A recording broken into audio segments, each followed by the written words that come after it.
الحمد للہ نحمده ونستعینه ونستغفره ونؤمن به ونتوکل علیہ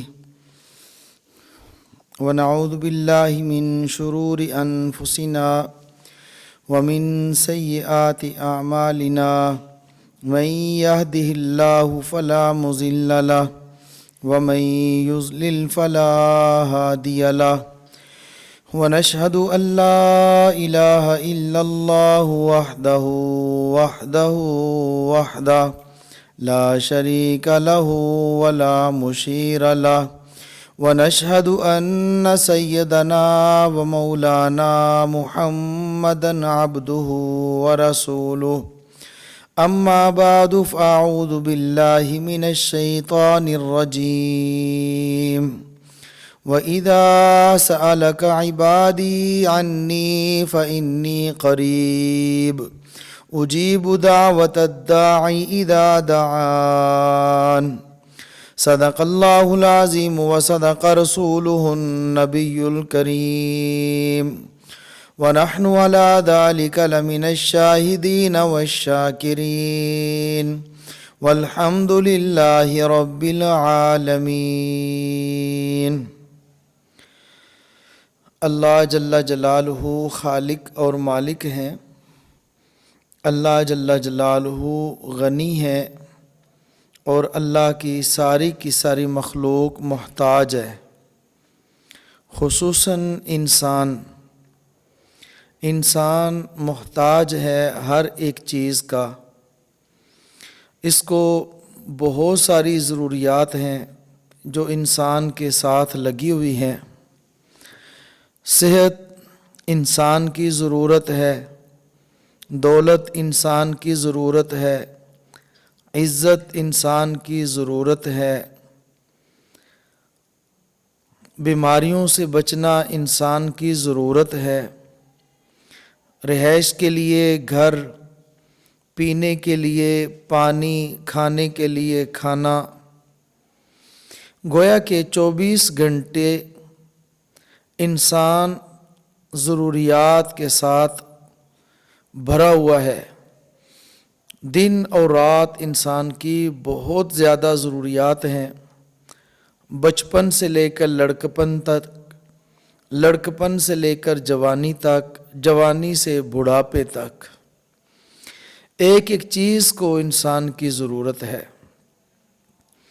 تو ضروریات کو پورا کرنے کے لیے انسان اپنی تگ و دو محنت کوشش کرتا ہے، لیکن اپنی محنت سے، کوشش سے، لگن سے اس کی ضروریات اس وقت تک پوری نہیں ہو سکیں گی جب تک اللہ جل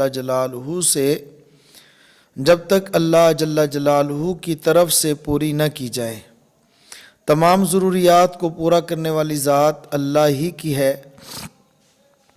اس لیے انسان اپنی ضروریات مانگتا ہے۔ مانگتا کس سے ہے؟ اس سے جو غنی ہے، جو بادشاہوں کا بادشاہ ہے، احکم الحاکمین ہے، شہنشاہ ہے۔ مانگنے کے لیے جو الفاظ استعمال ہوں گے یا وہ الفاظ استعمال نہیں کرتا، اس کی کیفیت ہے کہ وہ دل سے مانگتا ہے۔ اس مانگنے کا نام دعا ہے۔ اللہ رب العزت سے دعا مانگے گا، اللہ رب العزت دعاؤں کو قبول کرنے والے ہیں۔ اللہ رب العزت کی ذات ایسی ذات ہے، قرآن کریم کے اندر بہت ساری چیزیں ایسی آتی ہیں جن کو اللہ رب العزت نے نقل فرمایا۔ یسألونک عن الروح، اے میرے نبی آپ سے لوگ سوال کرتے ہیں روح کے متعلق، آپ سے روح کے متعلق سوال کرتے ہیں، قل آپ فرما دیجئے۔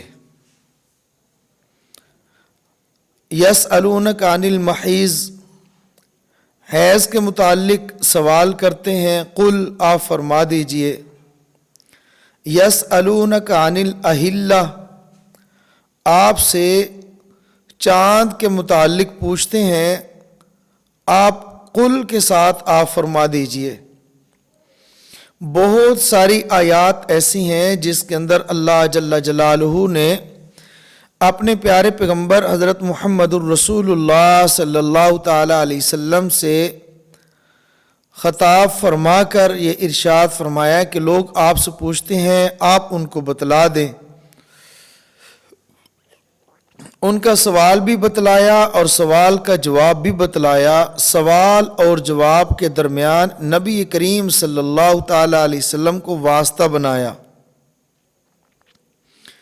لیکن جب مانگنے کے بارے میں، اللہ جل جلالہ سے دعا کرنے کے بارے میں یا اپنی ذات کے بارے میں، اللہ رب العزت فرمایا کہ جب میرے بندے میرے متعلق سوال کریں، پھر قل نہیں فرمایا وَإِذَا سَأَلَكَ عِبَادِي عَنِّي فَإِنِّي قَرِيب۔ جب میرا بندہ میرے متعلق پوچھتا ہے تو میں تو بہت قریب ہوں۔ کتنا قریب ہیں؟ وَنَحْنُ أَقْرَبُ إِلَيْهِ مِنْ حَبْلِ الْوَرِيدِ، ہم تو شاہ رگ سے بھی زیادہ قریب ہیں۔ کتنا اللہ جل جلالہ کی ذات انسان کے قریب ہے۔ نبی کریم صلی اللہ تعالی علیہ وسلم نے یہ ارشاد فرمایا، حضرت ابو ہریرہ رضی اللہ تعالیٰ عنہ سے روایت ہے، قال النبی صلی اللہ علیہ وسلم یقول اللہ تعالی انا عند ظن عبدی بی، کہ انسان جیسا میرے ساتھ گمان کرے گا میں ویسا ہی اس کے ساتھ معاملہ کروں گا۔ اذا ذکرنی فإن ذکرنی فی نفسی ذکرتہ فی نفسی، جب وہ مجھے یاد کرتا ہے میں اسے یاد کرتا ہوں، وہ مجھے خلوت میں یاد کرتا ہے تو میں بھی اس کو خلوت میں یاد کرتا ہوں، وہ مجھے تنہائی میں یاد کرتا ہے میں بھی تنہائی میں یاد کرتا ہوں۔ وَإِن ذَكَرَنِي فِي مَلَئٍ ذَكَرْتُهُ فِي مَلَئٍ خَيْرٍ مِّنْهُمْ، اگر وہ مجھ کو جلوت میں یاد کرتا ہے، مجمع میں یاد کرتا ہے، لوگوں کے سامنے یاد کرتا ہے، انسانوں کے مجمع میں یاد کرتا ہے تو میں اس سے بہتر فرشتوں کے مجمع میں یاد کرتا ہوں۔ اگر وہ میرے قریب آتا ہے، ایک ہاتھ قریب آتا ہے تو میں ایک بالشت قریب آتا ہوں۔ اگر وہ میری طرف چل کے آتا ہے میری رحمت اس کی طرف دوڑ کے آتی ہے۔ اللہ جل جلالہ کی ذات اور انسانوں میں، مخلوق میں فرق یہ ہے، انسان سے مانگے، ایک بار مانگے، دو بار مانگے، تین بار مانگے، جس سے مانگا جا رہا ہے وہ اکتا جاتا ہے، تنگ آ جاتا ہے۔ اللہ جل جلالہ کی ذات ایسی ذات ہے جس سے نہ مانگا جائے تو وہ ناراض ہوتے ہیں، جس سے نہ مانگے تو وہ ناراض ہوتے ہیں۔ عن ابی ہریرہ رضی اللہ عنہ قال قال رسول اللہ صلی اللہ علیہ وسلم من لم یسأل اللہ یغضب علیہ، جو انسان اللہ سے مانگتا نہیں ہے اللہ تعالیٰ اس سے ناراض ہوتے ہیں، اس پر غصہ ہوتے ہیں۔ انسان جب اللہ سے مانگتا ہے تو اللہ تعالیٰ اس سے خوش ہوتے ہیں۔ رمضان المبارک کا مہینہ ہے، یہ رمضان المبارک کی قبولیت کی گھڑیاں ہیں، قبولیت دعا کی گھڑیاں ہیں۔ جمعہ کے وقت، سحری کے وقت، تلاوت قرآن کریم کے وقت، سحری اور افطاری کے وقت، عین افطاری کا وقت، جب افطار سے 5-7 منٹ باقی ہیں اس وقت، تہجد کے وقت انسان اللہ سے مانگے، اللہ جل جلالہ ضرور دعاؤں کو قبول فرماتے ہیں۔ عن ابی ہریرہ رضی اللہ عنہ قال قال رسول اللہ صلی اللہ علیہ وسلم ثلاث دعوات مستجابات دعوت المظلوم ودعوت المسافر ودعوت الوالد علی ولدہ. 3 لوگوں کی دعا رد نہیں ہوتی، مسافر کی، مظلوم کی اور باپ کی جو اپنی اولاد کے حق میں دعا مانگی جائے.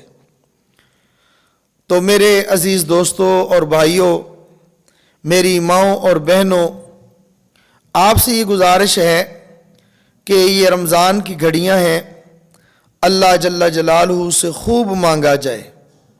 ہر وقت اللہ کی طرف متوجہ ہو کر. دعا مانگنے کے کچھ آداب ہیں. گناہ کبیرہ پر اصرار نہ کرے، دعا کے وقت غافل نہ ہو، بے توجہ نہ ہو، حلال رزق کھائے. دعا کرتے وقت جلد بازی نہ کرے، سکون اور آرام کے ساتھ. دعا کی قبولیت کی پوری امید ہو، بلکہ یقین کے ساتھ، رقت قلب کے ساتھ دعا مانگے. اللہ تعالیٰ کے اسماء حسنی اور اللہ تعالیٰ کی صفات عالیہ کا تذکرہ کر کے ان کا واسطہ دے کر اللہ سے دعا مانگے. اولیاء کے نیک اعمال، انبیاء، صدیقین، شہداء، صالحین، ان کا وسیلہ دے کر اللہ سے دعا مانگے. اللہ تعالیٰ کے سامنے گڑ گڑائے، رو رو کر دعا مانگے. رو نہیں سکتا، کم از کم رونے کی صورت بنا کر دعا مانگے. اللہ جل جلالہ مجھے بھی، آپ کو بھی زیادہ سے زیادہ اپنی ذات عالی سے مانگنے کی توفیق عطا فرمائے. السلام علیکم ورحمۃ اللہ.